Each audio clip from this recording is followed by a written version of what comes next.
I'm here to talk about success. The first rule of success is to have a vision. You see, if you don't have a vision of where you go, and if you don't have a goal where you go, you drift around and you never end up anywhere. I mean, as you know, I was born in 1947 in Austria after the Second World War. So I was very fortunate that I stumbled on my vision. And I didn't really like Austria when I grew up. I couldn't wait to get out of there. I couldn't see myself becoming a farmer or a worker in a factory or anything like that, even though my parents wanted me to stay there and have a normal life. But that was their vision, not mine. My vision was totally different. I felt that I was born for something special, for something unique, for something big.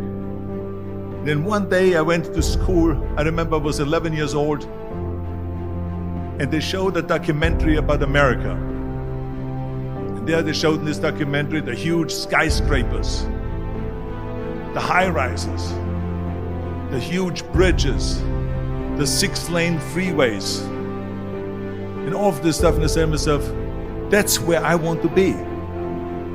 I don't want to be around here with these little farmhouses and these little buildings. I want to be in America. One day after school, I walked by a store in Graz. So I went inside and I looked around, and then I saw a magazine. I saw a bodybuilding magazine that had Reg Park on the cover. Reg Park was then a 3-time Mr. Universe. And I saw him on the big screen as Hercules. I read that and I said to myself, wow, this is the blueprint for my life. This is exactly what I want to do. I want to become a bodybuilding champion just like Reg Park. I want to get into movies just like Reg Park. And I want to make millions of dollars and be rich and famous just like Reg Park. Do you know how great it felt that I knew where I was going?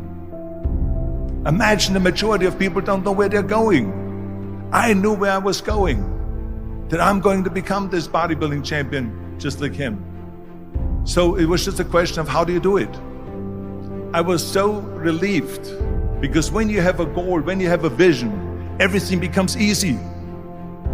So people always ask me, when they saw me in the gym in the pumping iron days, they say, why is it that you're working out so hard? 5 hours a day, 6 hours a day, and you have always a smile on your face. And I told people all the time, I said, because to me, I'm shooting for a goal. In front of me is the Mr. Universe title. So every rep that I do gets me closer to accomplishing that goal, to make this goal, this vision turn into reality. Every single set that I do, every repetition, every weight that I lift will get me a step closer to turn this goal into reality. So I couldn't wait to do another 500-pound squat. I couldn't wait to do another 500-pound bench press. I couldn't wait to do another 2,000 reps of sit-ups. I couldn't wait for the next exercise. At the age of 20, I went to London and I won the Mr. Universe contest as the youngest Mr. Universe ever. And it was because I had a goal. So let me tell you something, visualizing your goal and going after it makes it fun. You got to have a purpose no matter what you do in life. You got to have a purpose. 74% hate their job in America. Now, there is not much different when you come to Europe. The majority of people don't like what they're doing, because they're really not doing it because they didn't have a goal and they followed this goal. They just aimlessly drift around, and then all of a sudden there's a job opening, so they get that job because you have to work. But then when you work, it's a chore. It's work. It's not fun. So if you think about, only a quarter of the people really enjoy what they're doing in life. That is unbelievable if you think about it. So I felt so blessed that I knew what I was doing. It's like a medical student that studies and knows he wants to become a doctor. You know where to go. And the same thing is also in politics. I remember that in politics, I had a very clear vision that I will be the leader of California. This is as far as I could go because I was not born in America, so I could not run for president. So being the governor of the fifth largest state, the largest state, the fifth largest economy in the world, was for me really the ultimate title, the ultimate accomplishment in politics. So even though people came up to me and says, why don't you go and run for something smaller, you're never gonna make it. I ran for governor, and then 2 months later I became governor of the state of California. Again, because I had a very clear vision what I'm gonna do with California. So that's rule number one, have a vision. Rule number two is, don't listen to the naysayers. Don't listen to the naysayers.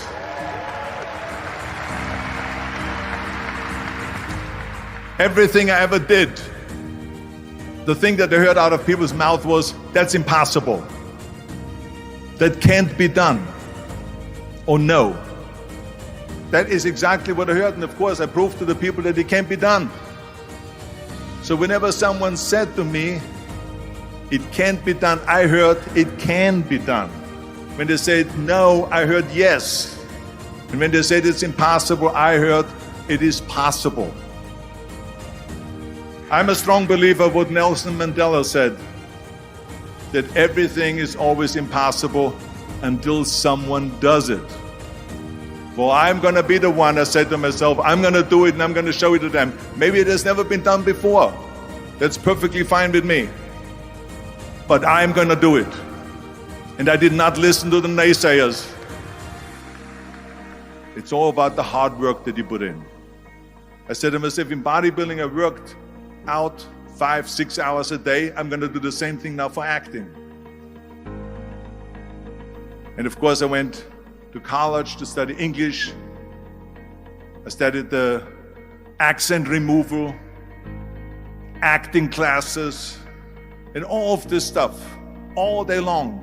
I worked and I worked and I worked. And within a short period of time, I made one movie called Hercules in New York, which of course went right into the toilet. But it didn't discourage me. I still had the same vision. And then all of a sudden I did Streets of San Francisco. I did Stay Hungry and Pumping Iron and The Villain. And then all of a sudden I was asked by Dino De Laurentiis and by Universal Studio to star in Conan the Barbarian. And after I did Conan the Barbarian, the director at the press conference said to the press, the director was John Milius. He said to the press, if we wouldn't have had Arnold, we would have had to build one. So think about that. The very body that they said can never be sold because the time is wrong.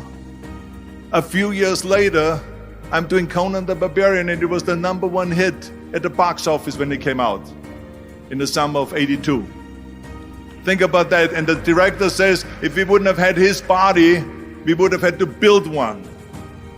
So all of a sudden, my body became an asset, not a liability.